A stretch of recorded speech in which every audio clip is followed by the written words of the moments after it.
Hi, this is Louis Busby, human rights advocate, licensed professional counselor in Midland, Texas, and business consultant. I'm working with some gentlemen today. They're allowing me to do an interview with them. I just want to understand more about their culture, community, and hierarchy. Need for Speed. Need for Speed. Smiley. Smiley. Sea-Dog. And Sea-Dog. Okay, guys, I got a couple of questions for you. Is it okay if I ask you what life is like out here? Hard. Sea-Dog, you said hard? It's a struggle every day. But, every day we do our best to try and make it, Okay.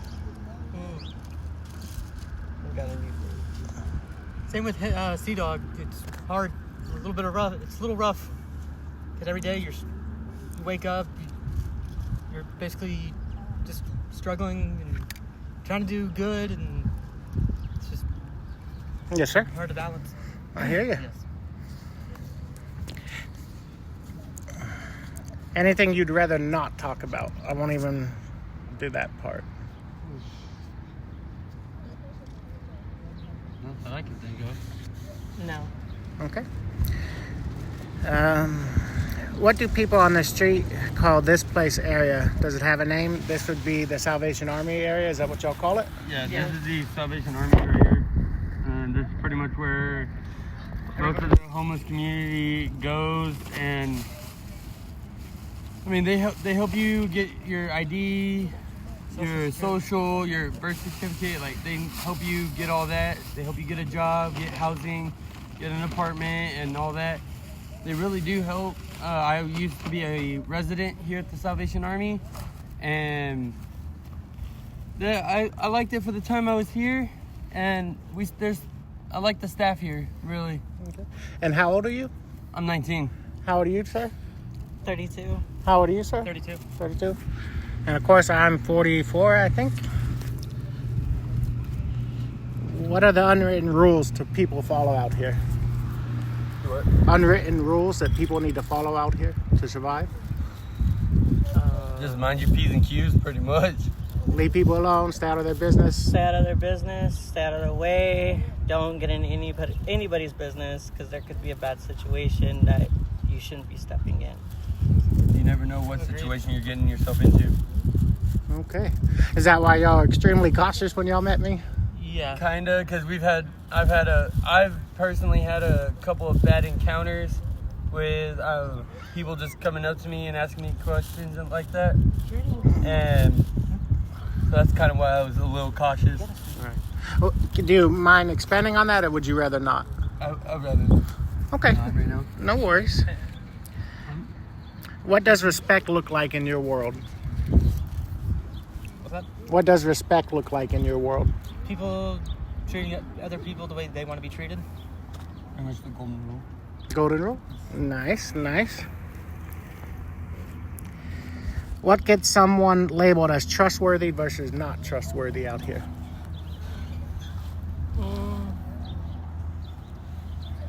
Basically, not trustworthy.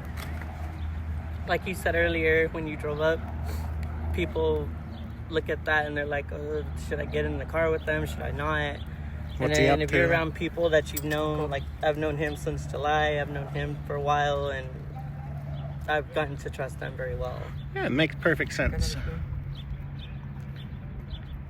What people most misunderstood about when outsiders look at the homelessness? What do you think we most misunderstood? What their struggles are, what their struggles are really, and what they're really going through. For me, it pretty much, like he just said, and that's what I was about to say, is you never know what somebody's going through in their life. You never So, know when they're never having judge- a bad day or a Never good judge day. a book by its cover. Exactly. And because you never know what somebody's going through. You never know what their problems are. Like for me, I've been through quite a bit in my life, and people look at me and they think I'm a bad guy, but really, and when they get to know me, they're like, who's that other person that you told us that people tell you that you are? And I'm like, I don't know. Really, all I do is Really, I put other people's needs before mine, and people don't see that at first. They just go based off of pretty much lies. Well, that's basically how it is with me too. Mm-hmm. I'm the kind one, the one that's quiet. If somebody, like if I have money from panhandling or something, if somebody needs something to eat, I'm gonna go out of my way to feed them before I feed myself. Because it's just the way I was raised. Okay. I mean, same with me. I've been told to, like she just said, basically put yourself behind everybody else. Help the other people out first. Okay. Are there different types of people out here, like group-wise? Different types of groups, like nomads, travelers, locals, long times, new groups? Do they form cliques?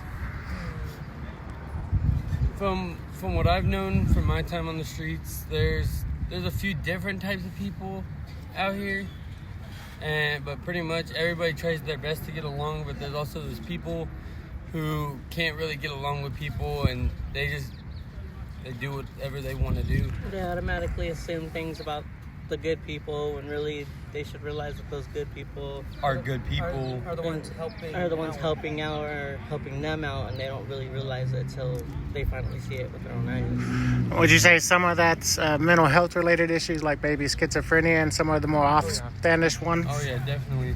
Okay. Who do people usually stick with? Alone, partner, small group, larger groups?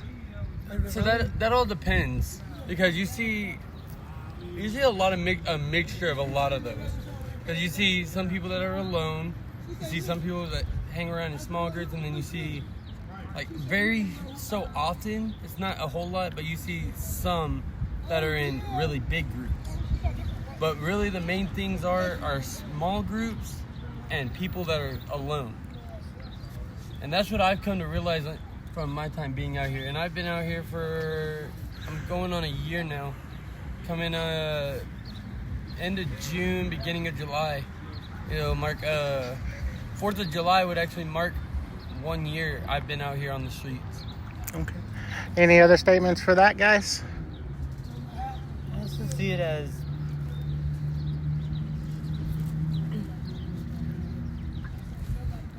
The group-wise?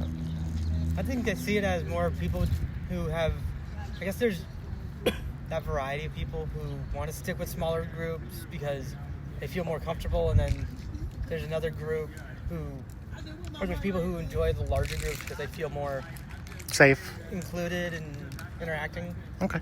Would y'all say you choose your groups based on a mixture of personality, type of person, beliefs, security, safety, trust? I guess you could say most of the groups around here, either they've known each other from childhood or previous, times that they've came across each other.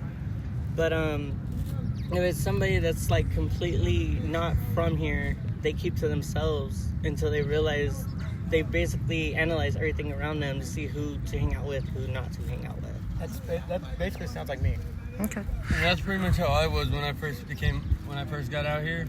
When I first came to this Salvation Army, I was like, when I first registered as a client, I kind of stuck to myself for a while, just kind of hiding off in a little corner,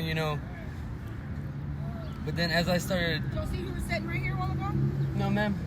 But as I started, analyzing, like she said, like, you analyze your surroundings and you get more familiar, you get more comfortable, when I first got out here, I tried sticking to myself, but then I started meeting a couple of people and got more comfortable. So once I got more comfortable, then I started sticking to like smaller groups. Okay. What does mutual help look like day to day? And when someone's in trouble in y'all's group, who do y'all go to first? I'm gonna go, man. I'm not gonna stay here. Who do y'all... I'm just gonna say, what the fuck is have y'all seen that Latina girl? Dude, not right now. Right there. Sorry. It's okay. Sorry. What was your question? It's a yes or no, bro. Come It's the right. fuck down, She's dog. right there. That's not her, bro. Oh well. Well, then, no, we haven't. What does mutual help look like day to day? When someone's in trouble, I would assume y'all are a group of your own, right? Y'all Yeah, three? we kind of just stick to us three and a couple others now and then. Yeah. So do y'all go to each other for help when y'all need it? How can I say this? Basically, if this one's in trouble, he goes and tells them, "Be careful with me," because I got a very strong right hook. But I always sometimes I'll tell him violence isn't really a thing. It's more or less just talk it out. But if it does get physical, then What if it's not like a fight? What if it's like a medical issue or if it's something bad? If it's a medical issue, I'm usually the one that calls. I'm the one that usually calls for an ambulance if it's a medical issue. Do y'all have any problems with the hospitals providing treatment? As of right now, no. It haven't been. Have y'all been? No? Okay. What makes someone get accepted into y'all's group? As long as it's basically the same thing for like respect. As long as you show respect, then we can show it right back. But if you're gonna be all Rude. rude, Come at come at us. Like the That guy? guy was. Yeah. What gets someone pushed out or avoided in y'all's group? Disrespect. Okay. Y'all all agree? Disrespect and the fact that they'll use our kindness for their weakness. They'll take our kindness for granted. Okay. Is there a hierarchy out here or is it more informal?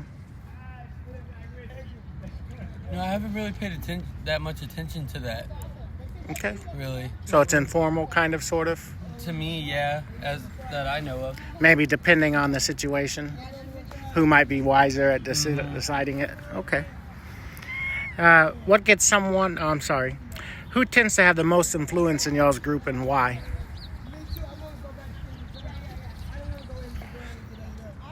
I looked right at you. Oh, me? I'm not gonna use this. I think it's probably you so far. Would you agree? Wait, what was the question again? Well, I mean, That's the most influence. we're talking To making influence decisions out- or making Oh, decisions decisions? for Yeah, the group? It's, I it's the guess brain. it's because I could say I pose as a certain type of. I have some type of authority. Is what they see. She's more like a leader. Okay. Like, so if an idea comes to him, he will usually come to me. And if I can't make the decision, I usually tell him to go to her because she usually makes the final decision. Who is she? Me. Smiley. Okay. Okay. And is influence based on age, toughness, connections, knowledge, or something else? Probably knowledge. Knowledge and just caring? Yes. Kindness, knowledge. Okay. Any other thoughts on how the influence is decided? Maybe just who can help provide the best? Okay, that makes Basically, sense. I'm the one that comes up with the ideas. Right. Occasionally, if I have an idea, I'll run it by her. And if she likes it, And usually, if I have same thing. If I have an idea, then you run it by me, and then I run it by her. Pretty much, it's like a chain. Okay. Pretty much, if that makes sense. What is safest way to get help out here without being taken advantage of? The best way to get help? Mm-hmm. Just do it as a group, probably. Safety in numbers. Yeah, pretty much. Just stay within your group, stay within your people, and you'll be good. If you just stick to your group, stick to yourself, stick to your little group, and you'll be all right. Okay. Do y'all have any examples of people pretending to be helping and they were up to something nefarious? Or is that something y'all can think of, or has it not happened? Nefarious? What do you mean by that? They're up to something besides just helping you. Like they're trying to deceive you. deceive? deceive you, use you for something? Wasn't it Christian? Oh, Didn't Christian try to use us for our kindness? So there's this guy named Christian, and he tried saying that he was my cousin, like he was my family, and he wasn't. And I tried helping him the best way I could, because that's the kind of person I am. I help people, and we all three tried to help him, and he took it for granted, went a little overboard, so we cut him off. Now he's somewhere else. I don't even know where he's at. Can you explain how he tried to take you all for granted, or is that personal? Or It's a little personal, but in a way, I tried helping him, get him and his girl some food, and he pretty much denied it and said he wanted just money. Oh, okay. So he was pretty much being greedy and stingy. What are the biggest dangers out here, and how do people stay safe from it? A lot of knowing those. knowing your surroundings. for Yeah, one. knowing your surroundings is a way to avoid it. And there's a lot of dangers out here.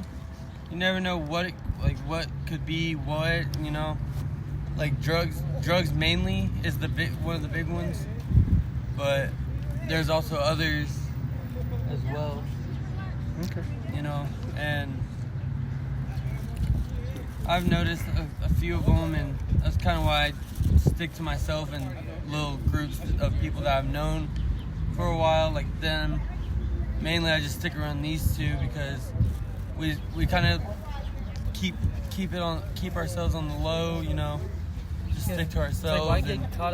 Why get dragged and caught up in other people's drama and then basically have to sit there and face the consequences Because when around they're here- out running away. Exactly, because it's like around here, there's things spread like wildfire. One false word or wrong words get out, it's up in flames. Like everybody then Bless you. knows about it. Are there red flags people learn quickly out here, and what advice would you give to someone new on the street? If there was any advice that I could give to somebody on the street, if it was when I had first gotten out here, and they came up to me and they're like, "Hey, what's one of the main things I should worry about out here?" One of the main things I would tell somebody who's new is, find you a little group that you're comfortable with, stick with them, and stay away from all the drugs and all that. Because when I was first out here, I almost got tempted to start doing hardcore drugs, certain ones that could have gotten me killed. Was the guy that came up to us when we were at the food truck, was he, I didn't record him, or I don't know his name, I don't need to. Was he trying to sell you drugs, or is he just a friend? No, he's just someone I used to know. Okay, cool. Someone that has a very bad background of starting drama. Okay. Bad reputation. But I mean, someone that's new to the streets, if anything, just stick to yourself.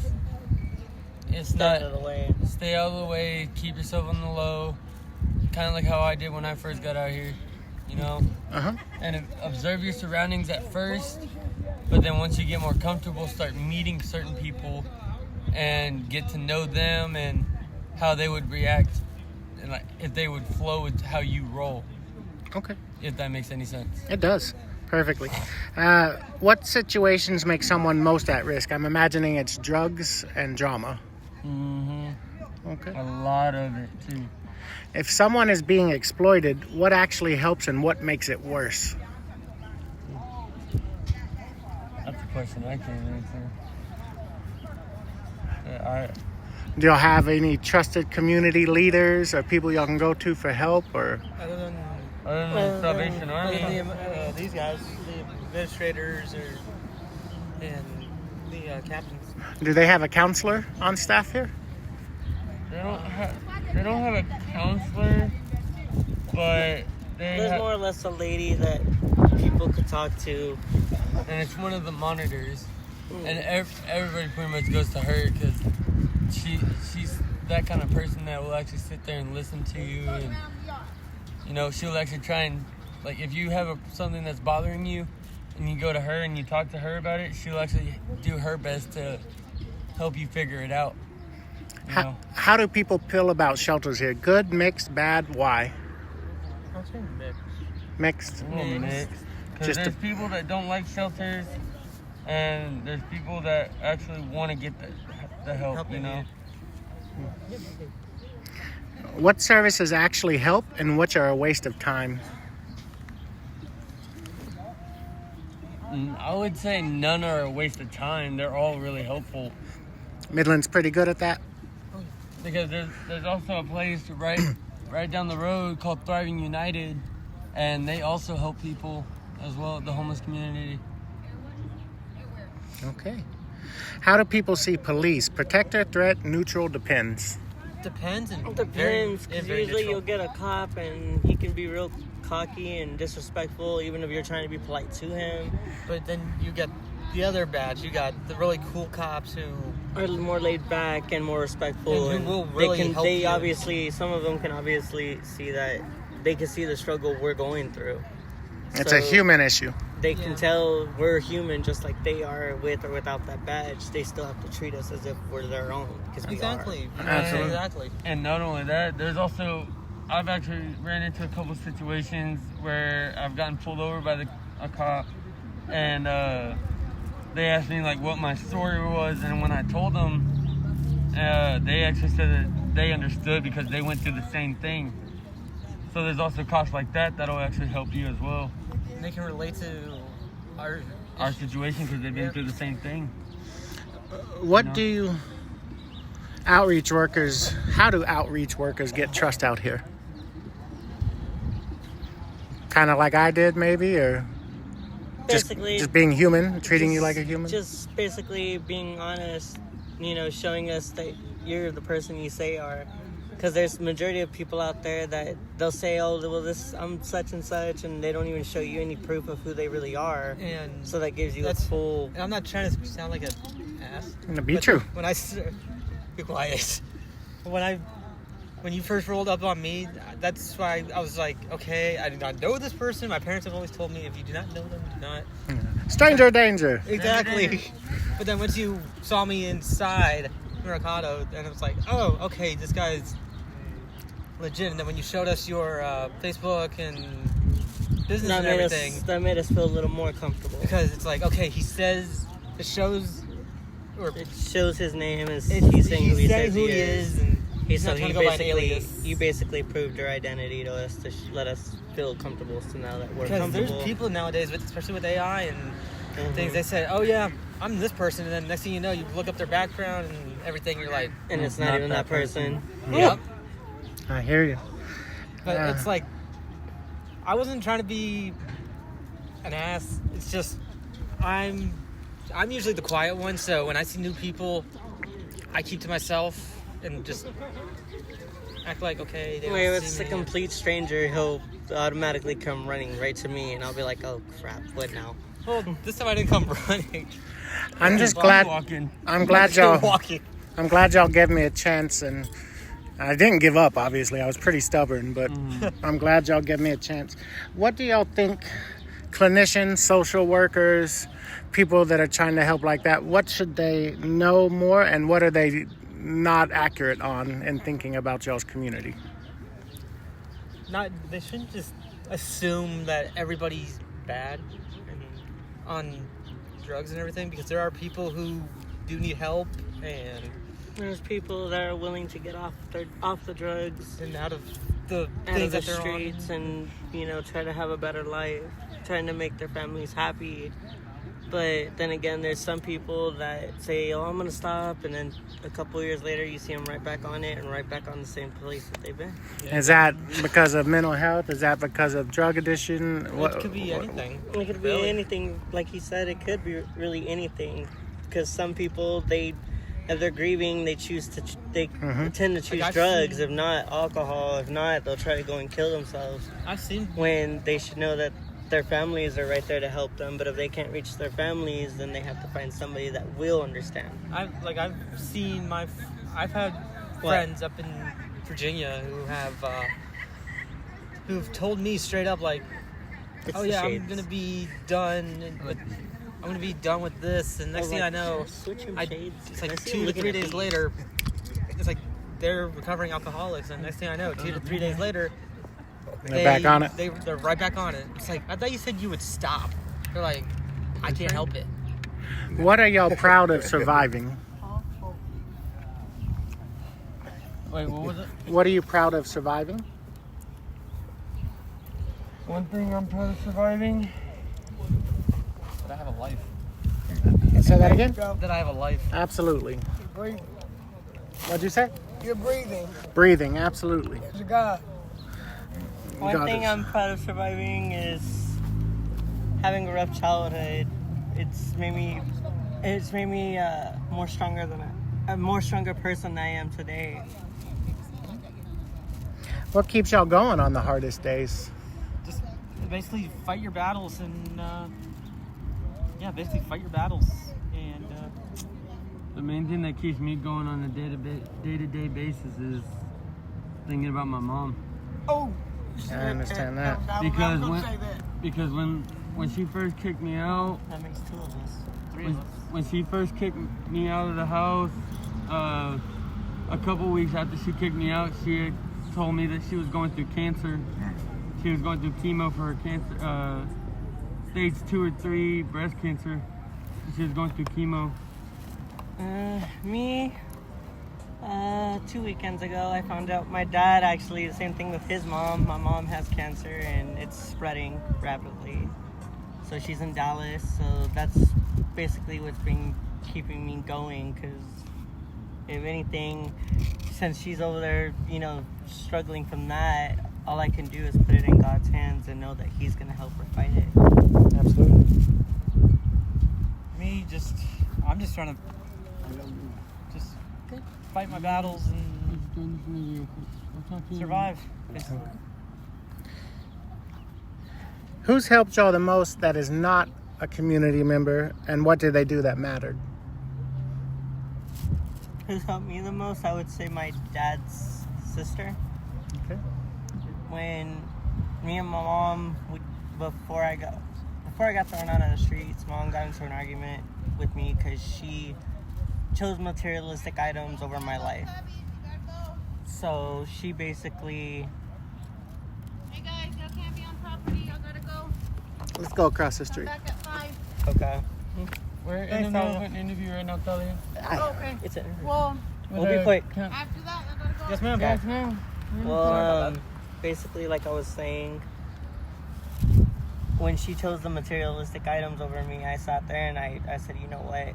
Since she wants to do this, let's do this. So we had an argument, and I basically brought up my sister, which was the middle child. I brought her up, and I told my mom that you would rather choose to do everything with her, have me locked up in the house, to where I couldn't reach out to any family. And whenever she was done yelling, she had said I was dead to her, so I went to my dad's sister and I told her everything. So she sat there and she says, so what we're gonna do? And I said, what? She goes, we're not gonna press charges on her, we're not gonna, do anything. We're gonna let you work on you, since she doesn't want to help you. Okay. She doesn't want to help you with your ID. She didn't want to help you with your social. She doesn't want to help you get a license. So I'm going to help you in ways that she could. Okay. Who's helped you the most out here? Honestly, these two. Not community-wise. Other than that, nobody really. Okay. I mean, Basically same. my parents, ever since my parents kicked me out of the house, they pretty much lost all contact with me. I haven't even talked to them in I don't know how long. Probably a few months. A few months. It's been since I talked to my parents. It's been ever since my dad kicked me out. Because my dad first kicked me out, and then I came down here to live with my mom. And I haven't talked to my dad since I've been out here. And your dad, where are you from? I was born and raised here, but then my dad moved me out to San Angelo, and then I was living there for a while, and then I just recently moved back here when he kicked me out, and haven't talked to him and since I've been out here, and that's kind of one of the things that's been a bit of a struggle for me. I miss talking to my parents, you know, but one thing is, you know, those are still my parents. I love them no matter what, you know, and I know that eventually they're going to come back around. Okay. If you could change one thing about how society responds to you, what would it be? What's the most important thing you would change? People assuming. People assuming? Yeah. Okay. Do People you agree? assuming things about other people because People you don't judge people for who they are. judging. That's the word I was looking for. Would y'all say that's probably a general curse for all of society, no matter where you're at in it? Mm-hmm. Okay. What didn't I ask that I should have? Well, what? What did I not ask you that I should have, or I should know, or our viewers should know, or? I mean, I would just say more towards the respect. Just respect everybody, whether they're going through hard times or not. Still, just be polite and courteous and respectful to them. And they Treat them as the if way you want to they're- be treated. Like if you want to be a dick to them, you just be prepared to Get the right same back. energy right back to you. it's Exactly. like the golden rule says, treat others the way you want to be treated. I agree. It's like Or how my mom would say it: if you don't have anything nice to say to anybody, don't say anything at all. And also one more thing is, I'm a Christian, but I'm like a Christian and a pagan. So I believe in the Norse gods, and I'm a Christian. Mhm. But if there's any Bible quote that I would like to relate to, and this is my favorite Bible quote of all time, and I recite it every day I wake up, is Philippians 4:13. I can do all things through Christ who strengthens me. And as long as you remember that, you can do anything. One of my patients a long time ago was an older lady, and she was bitter, and she was in a psych hospital. And she said, she was always nice to me, she was mean to everyone else. And she said to me, I can finally see light at the end of the tunnel. And I said, that's awesome. She said, but it's a fucking train coming. Oh, no. So, Something like that. yeah, she ended up being fine, though, thankfully. What would you want people to know if they could hear it directly from you? And maybe who? maybe some of these upper, like higher ups, like the people who have like all the money right now, and just be like, money's not everything. It's like if you actually take a little bit of time to Go out and explore the world and see what it what really it feels is. like. Exactly, see it through our eyes. For the people who are like middle class and lower class, who are basically struggling to meet ends meet and everything, if they took maybe 10 minutes out of their so-called busy day and see it through our eyes, then Pretty much if they were to put themselves in our shoes for a day, see how it really feels to be out here. and then look at And where they are and see where See we how are. good they really have it. Yeah, and it's like Because you never know how good you have it until it's gone. exactly. If that makes sense. Oh, you know? definitely. And that's one thing I try and tell people is It's like when I see someone assuming something about somebody else, or I hear about somebody spreading rumors, I try and tell them, hey, you know, you don't know what that person is going through. You don't know what they've been through in their life. You know, put yourself in their shoes And see for a through day their and eyes. see how you would feel if you were in their life. You know, everything was basically spoon fed to them, and pretty much. we have other people who actually work for It's their like life. it's basically how I would say for my culture. because I am mixed with Mexican, Colombian, Puerto Rican. Basically, these people that have been given everything to them, you know, on a little gold dish or whatever, if they put our shoes on and walk the streets that we walk every night, looking for a place to sleep, looking for something to eat, if they could only see and open their eyes to that, then they would see that we're struggling as hard as we can to keep ourselves alive. They get to go while home. they get to go home to a warm home, a warm house, you know, food Nice comfy bed, Yeah. shower. While we're out here, Very I mean, elements. pretty much. I've had all my clothes stolen from me about 3 times since I've been out here. This is all I have left. And if someone who was, like you said, an upper class were to see how I am right now, and I told them that this is all I had left, and they were over there in nice clothes, I would literally look them straight in the face and say, you know what, you should be lucky because you got all these nice clothes on your back. You got a nice warm shower. You got a nice comfy bed to go to. You have nice cars that you can just drive anywhere you want to, and you see all the. Have a nice home cooked meal every night, you know. It's And like- I'm out here. I look like this, but I'm still making it. You're still alive. Personally, I just want y'all to know that I think y'all are amazing. I don't have any judgment call on y'all. I hope y'all sense that. It's the truth. I do. And I think that I would definitely like to continue some kind of relationship with y'all periodically. I'm going to give y'all my number. If y'all need something that's really, really important. I don't have a lot of money. I might look like it, but I give most of my money away to a lot of people. Mm-hmm. Like we were saying before, he's helping others before Putting himself. other people's He's- needs before him. Exactly. Like all this that you did for us Yeah, today. This is nothing. That was above and beyond. Yeah. Personally, y'all deserve more than this, and my goal is not to just abandon y'all after this interview.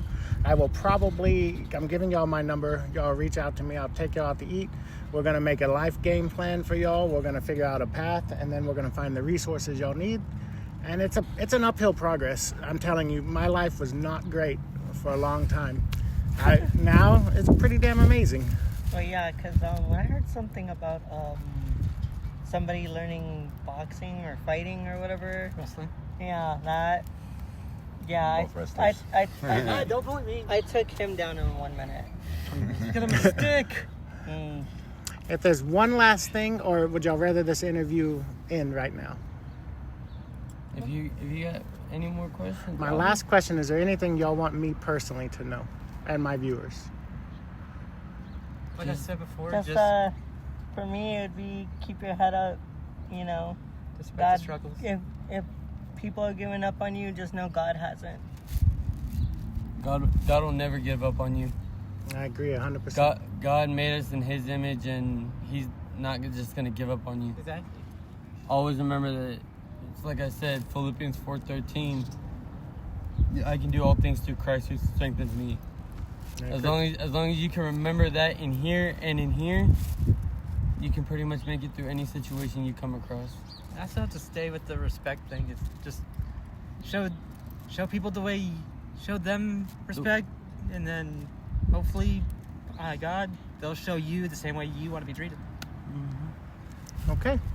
Thank y'all very much for trusting me to do an interview with y'all. I think y'all are amazing people. And this is not the end to y'all story or mine with y'all. I'll talk to y'all soon. Yes, sir.